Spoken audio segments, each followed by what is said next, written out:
This low-carb pizza roll skillet with creamy garlic dip is one you're definitely going to want to make. Let me show you how to do it.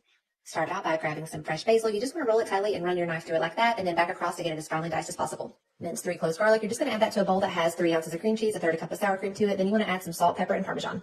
Mix that well and set it aside. Grab your cut the carb flatbreads and working with one sheet at a time. You just want to spoon on a thin layer of marinara, then some mozzarella cheese, whatever pizza toppings you like. I'm just using pepperoni. Roll that up tightly and cut into 8 even pinwheels. In a greased dish, you just want to place the pinwheels along the perimeter and then add your dip into the center. Sprinkle on a little mozzarella and bake this at 400 degrees for 20 minutes. Once it comes out of the oven, sprinkle on a little Parmesan, some more fresh basil, a little red pepper flake, and you're ready to enjoy.